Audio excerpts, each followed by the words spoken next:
খবরটা আমি কিন্তু কোনো মতে মেনে নিতে রাজি না। খবরটা খুবই খুবই দুঃখজনক এবং কেন মেনে নিতে রাজি না তার কারণ হচ্ছে খবরের বিষয়বস্তু যদি আমি পড়ি তাহলে আপনারা বুঝতে পারবেন। যেখানে বিষয়বস্তুটা হলো যে ওয়াজ মাহফিলে সংযোগ দিতে গিয়ে সংযোগ দিতে গিয়ে বিদ্যুৎ স্পৃষ্টে যুবকের মৃত্যু। আচ্ছা, পুরো ঘটনাটা একটু পড়ে দেখি যে আসলে কি সংযোগ দিতে গেছে। কুড়িগ্রামের ভুরুঙ্গামারীতে ওয়াজ মাহফিলে বিদ্যুৎ সংযোগ দিতে গিয়ে বিদ্যুৎ স্পৃষ্ট হয়ে রাশেদুল ইসলাম ৩২ বছর বয়স নামে এক ডেকোরেটর কর্মী মারা গেছেন রোববার ৪ ডিসেম্বর রাত ৮টার দিকে উপজেলার সদর ইউনিয়নের মানিক কাজী গ্রামে এ ঘটনা ঘটে।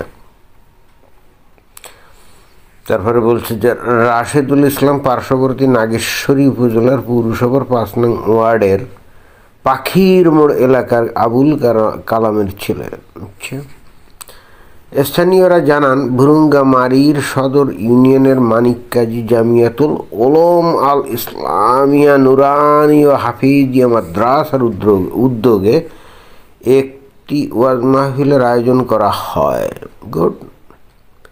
মাহফিলের সাউন্ড সিস্টেম ও ডেকোরেশনের কাজ নেন পার্শ্ববর্তী নাগেশ্বরী উপজেলার মামুন ডেকোরেটর হাউস নামের এক প্রতিষ্ঠান। ওই প্রতিষ্ঠানের হয়ে রোববার রাতে মাহফিলের আলোকসজ্জার কাজ করছিলেন রাশেদুল। বিদ্যুৎ সংযোগ দেওয়ার সময় গায়ের সঙ্গে হঠাৎ বিদ্যুতের তার জড়িয়ে বিদ্যুতায়িত হন। এতে ঘটনাস্থলেই তিনি মারা যান। মামুন ডেকোরেটর হাউজের স্বত্বাধিকারী আল মামুন বলেন, রাশেদুল আমার চাচাতো ভাই। বিদ্যুৎ সুইচ দেওয়ার সময় অসাবধানতাবশত তারের সঙ্গে জড়িয়ে ঘটনাস্থলেই মারা যান তিনি। ভুরুঙ্গামারী থানার ভারপ্রাপ্ত কর্মকর্তা ওসি আলমগীর হোসেন ঘটনার সত্যতা নিশ্চিত করে জানান, ঘটনাস্থলে পুলিশ পাঠানো হয়েছে। বিষয়টি খতিয়ে দেখে ব্যবস্থা নেওয়া হবে। কী ব্যবস্থা নেবে এটি তো বুঝলাম না। কিন্তু আসলে যে জন্য এই ভিডিওটা করা সেটা হলো এই যে লোকটা বিদ্যুতের সংযোগ দিচ্ছিল, তাই না? তো বিদ্যুতের সংযোগ দিচ্ছিল কিসের উদ্দেশ্যে? একটা ওয়াজ মাহফিলের উদ্দেশ্যে। যে ওয়াজ মাহফিলে বস্তুত আল্লাহ এবং নবীর নামে জিকির করা হয়, তাদের নামে প্রশংসা করা হয় এবং আলেমরাই বলে যে যেটা নাকি ওয়াজ হয়, মানে যেখানে নাকি ওয়াজ হয় ওটা নাকি জান্নাতের বাগান, বুঝছেন? অর্থাৎ জান্নাতের একটা টুকরা। এবং সেটাই তো হবে, কারণ আল্লাহ আর নবীর নামে জিকির করা হচ্ছে, প্রশংসা করা হচ্ছে, তাহলে সেটা কি জান্নাতের বাগান হবে না? আল্লাহ সেখানে স্বয়ং হয়তো হাজির নাজির থাকে, এটা তো হতেই পারে নাকি? প্রশ্ন হচ্ছে যে এই ধরনের একটা অনুষ্ঠান আয়োজনের জন্য সেখানে যে ইলেকট্রিসিটির আয়োজন বা সংযোগ দেওয়ার জন্য এক ব্যক্তি, এক কর্মী, ডেকোরেটর কর্মী আর কি, তো সেখানে এই কাজ করতে গিয়ে সে বিদ্যুৎ স্পৃষ্ট হয়ে মারা গেল। এটা আল্লাহর আসলে কোন ধরনের বিচার? আল্লাহ কি আসলে চায় না যে এই ধরনের অনুষ্ঠান হোক? কারণ আমি নিশ্চিতভাবেই জানি যে ওইখানে যদিও ওয়াজ মাহফিলের অনুষ্ঠান হচ্ছিল, যখন এই রাশেদুল সে বিদ্যুৎ স্পৃষ্ট হয়ে মারা যায়, ইদার হায় সেখানে কমপ্লিটলি ওয়াজ মাহফিল বন্ধ হয়ে গেছে, আর না হলে বিশাল একটা ঝামেলা হয়ে গেছে, তাই না? তো এখানে আসলে আল্লাহ কী পরীক্ষা নিচ্ছে এটা আমার মাথায় ঢুকে না। এখানে আল্লাহ কি চায় না যে বাংলাদেশে যে ব্যাপক বিস্তৃত যে ওয়াজ মাহফিল হয়, এবং যে কারণে বস্তুত বাংলাদেশের মানুষ এখন ধর্মপরায়ণতা থেকে এখন ধর্মোন্মাদে পরিণত হয়েছে, তো আল্লাহ কি তাহলে আসলে অখুশি নাকি? অর্থাৎ আল্লাহ কি চায় না যে বাংলাদেশের মানুষ ধর্মোন্মাদ হোক, যে কারণে এই ধরনের ওয়াজ মাহফিল একটা ভেজাল ঘটায় দিল যে বিদ্যুৎ স্পৃষ্ট হয়ে মারা গেল। এখানে বিদ্যুৎ স্পৃষ্ট হয়ে মারা গেলেই কিন্তু বিষয়টা শেষ হয় না, এখানে খেয়াল করতে হবে। এরপর মনে করেন যে থানা পুলিশে কেস হবে, পুলিশ আসবে, দেখবে, ময়না তদন্ত হবে কীভাবে মারা গেল। পরবর্তীতে যে জিনিসটা দেখবে কি জানেন, যে এখানে বৈধভাবে বিদ্যুৎ সংযোগ দিচ্ছিল কি দিচ্ছিল না, কারণ তখন কিন্তু শুরু হবে আইনের মারপ্যাচ, বুঝছেন? যদি অবৈধ সংযোগ দেয় তাহলে কিন্তু একরকম ধারা, বৈধ সংযোগ দিলে ভিন্ন রকম ধারা, অবৈধ সংযোগ দিলে তখন কিন্তু ওখানে ওই যে ওয়াজ মাহফিলের যে কমিটি আছে, কমিটির লোকজন আছে, তারা কিন্তু ওই দোষী সাব্যস্ত হয়ে যাবে, বুঝছেন? কারণ আইনের ধারায় এখানে ইসলাম প্রচারের জন্যে অবৈধ সংযোগ দিলে সেটা বৈধ হয়ে যাবে, বিষয়টা হলে তা না। বাংলাদেশের যে আইন টাইন আছে সেখানে এই সমস্ত বিষয় নেই। ওখানে আসলে বিষয় হচ্ছে যে অবৈধ সংযোগ যদি কেউ দেয় তাহলে তারা অপরাধী এবং তার জন্য শাস্তি পাবে। এখন খেয়াল করুন, এই রাশেদুল তো মারা গেছে নাকি যায় নাই। এখন ওখানে যতই ওয়াজ নসিহতের জন্য অনুষ্ঠান আয়োজন হোক, বাংলাদেশের আইন অনুযায়ী এখানে কিন্তু ওই ওই ওয়াজের কমিটি কিন্তু দায়বদ্ধ হয়ে যাবে এবং তারা কিন্তু খুনের আসামি হবে। কেন জানেন? কারণ তারা কিভাবে ওই একজন রাশেদুলকে, অর্থাৎ যে নাকি ডেকোরেটর করবে, তাকে কিভাবে অবৈধ বিদ্যুৎ সংযোগ দিতে বলে, এবং সেই ক্ষেত্রে ওই জায়গার যে ওই ওয়াজ কমিটি তারা কিন্তু খুব বিপদে পড়ে যাবে। যদি আমি জানি এই পয়সা করে দিয়ে জিনিসটাকে মিনিমাইজ করবে, কারণ ইভেনচুয়ালি পুলিশ রিপোর্ট না দিলে তো তাদের বিরুদ্ধে কেসটা হবে না, তাই না?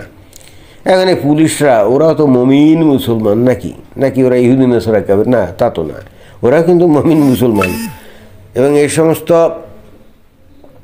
ওয়াজ মাহফিলের ব্যাপারে তারাও কিন্তু খুব উৎসাহী। এবং আমরা দেখি যে বাংলাদেশে একটা মানে বিশাল সংখ্যক ওই যে পুলিশ কর্মকর্তা কর্মচারী, ওদের একেবারে সুন্নতি দাড়ি, তারা মাথায় টুপি, হুজুরের মতো চেহারা তাদের।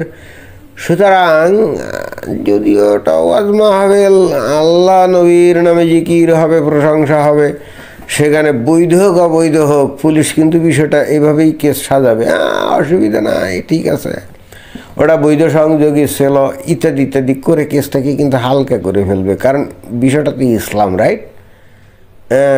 কিন্তু এটাই বুঝতে হবে। আচ্ছা, যাই গিয়ে পুলিশ কী করবে না করবে এটা নিয়ে আমাদের মাথা ঘামানোর দরকার নাই। আমার বক্তব্য হলো যে এখানে যে আল্লাহ নবীর নাম জিকির করার উদ্দেশ্যে যে ওয়াজ মাহফিল করা হচ্ছিল, তাহলে এখানে আল্লাহ এটা এই কী ধরনের পরীক্ষা নিল? এই রাশেদুল যে ছেলেটা, তাকে এই যে হত্যা করে দিয়ে, কারণ তার হুকুম ছাড়া তো আর সে বিদ্যুতায়িত হয়নি। আসলে এটা কিসের মেসেজ আমি কিন্তু এটা বুঝতে পারছি না। হতে পারে মানে একটাই ব্যাখ্যা হতে পারে যে বাংলাদেশে যে বিপুল পরিমাণে ওয়াজ নসিহত করা হয়, আমার মনে হয় যে আল্লাহ বিরক্ত। আল্লাহ চায় না যে এই কী রে, সমস্যাটা কি, তোদের কাম কাজ ফেলে পকেটের পয়সা খরচ করে, মানে যারা নাকি ওয়াজ মাহফিলে টাকা পয়সা চাঁদা টাদা দিয়েছে তার মধ্যে তো একটা বড় সংখ্যক লোকজন আছে অর্থাৎ দুর্নীতিবাজ, তাই না? হয়তো সরকারি কর্মকর্তা আছে বা ওই যে স্থানীয় চেয়ারম্যান, এমপি বা রাজনৈতিক নেতা আছে, তো তাদের আয়ের উৎস তো আমরা জানি দুর্নীতি, অসৎ পথে উপার্জন, তাই না? তো তারা হয়তো তাদের অসৎ কাজের জন্যে নিজেরা হয়তো চিন্তা করেছে, আচ্ছা ঠিক আছে, আমরা যদি একটা ওয়াজ মাহফিল আয়োজন করি আর সেখানে যদি টাকা পয়সা দিই তাহলে আমার যাবতীয় গুনাহ খাতা মাফ হয়ে যাবে, বিষয়টা তো এরকম, তাই না? তাহলে এখানে মেসেজ কিন্তু দুই রকম হতে পারে। এক হলো আল্লাহ হয়তো চাচ্ছে যে কিরে বাংলাদেশের লোকজন, তোরা এত দুর্নীতিবাজ, তোরা এত অসৎ বজ্জাত, তো এই আকাম কুকাম করে তারপরে তোরা যে মনে করিস যে একটু ওয়াজে কিছু টাকা পয়সা দান দান করলে তোরা বেহেশতে চলে যাবি, 72টা হুর পাবি। 72 হুর কি এত সহজ নাকি? মস্কারা নাকি? মানে আল্লাহ আসলে এদের আসলে বুঝাতে চাচ্ছে, হে বেহেশত এত মস্কারির জায়গা না, বা ওই যে 72 হুর এত মস্কারির জায়গা না। আমি অনেক কষ্ট মষ্ট করে এইগুলো তৈরি করছি, 72 হুর তৈরি করছি, আর তোরা এই দুনিয়াবি আকাম কুকাম করবি, ফাতরামি করবি, অসভ্যতা করবি, লুচ্চামি করবি, বদমাইশি করবি, দুর্নীতি করবি, চুরি করবি, শাসনামি করবি, প্রতারণা করবি, আর ওই ওয়াজে কিছু টাকা দিয়ে একের 72 হুরের সাথে মাস্তি করবি, মস্কারি নাকি? আমার মনে হয় যে আল্লাহ তো এরকম একটা সিগন্যাল দিয়ে থাকতে পারে। আর নাম্বার 2, এটা হতে পারে যে এরকম যে যারা নাকি ওয়াজ কমিটি আছে তাদেরকেও সতর্ক করে দেওয়া যে তোরা এত ধান্দাবাজ হওয়াটা ঠিক না, কারণ এরা এখন হয়তো অনেকে বলবো কী রকম ধান্দাবাজ। আসলে বিষয় হচ্ছে কি জানেন, যে এখানে এই যে ওয়াজ মাহফিল হচ্ছিল, হুজুরদেরকে অবশ্যই আমন্ত্রিত করা হবে, তো মনে করেন যে কিছু হুজুর বাইরে থেকে হায়ার করে আনছে, তাদের পিছনে কিছু টাকা খরচ হবে, ধরেন যে সে 2 লক্ষ টাকা খরচ হবে, বুঝছেন? কিন্তু ওরা তো চাঁদা তুলে ফেলছে 10 লক্ষ টাকা, বুঝছেন? তাহলে 2 লক্ষ টাকা ওয়াজ মাহফিলে খরচ হলো, তাহলে 2 লক্ষ বাদ দিলে কত? 8 লাখ টাকা এক্সট্রা থাকলো না? অনেকেই হয়তো আপনারা জানেন না, এই যে ওয়াজ মাহফিলের কমিটি বলেন আর মসজিদ কমিটি বলেন, এখানে লোকজন এই যারা নাকি এর মধ্যে আসে না, এরাই কিন্তু এরকম চাঁদা টাদা তুলে এরা কিন্তু নিজেরা তলে তলে নানা কায়দা ভাগ বাটোয়ারা করে নিয়ে তারা মজা ফুর্তি করে আর কি, মানে ব্যক্তিগতভাবে ব্যবহার করে। তো এরকম হতে পারে আল্লাহ হয়তো তাদেরকে একটা হুঁশিয়ারি দিল যে তোরা এই যে আকাম কুকাম করিস এটা আমি পছন্দ করি না, তোরা এগুলো বাদ দে। এবং যেহেতু তোদেরকে এতভাবে বলার পরও বাদ দিচ্ছিস না, তাহলে আমি রাশেদুলকে হত্যা করলাম যাতে তোরা বিপদে পড়িস এবং পরবর্তীতে যেন ভবিষ্যতে এই কাজকর্ম না করিস, এবং তোদের দেখা দেখি এই বাংলাদেশের অন্যান্যরা জানি এই সমস্ত ধুনফুন তসরূপ এই সমস্ত না করে।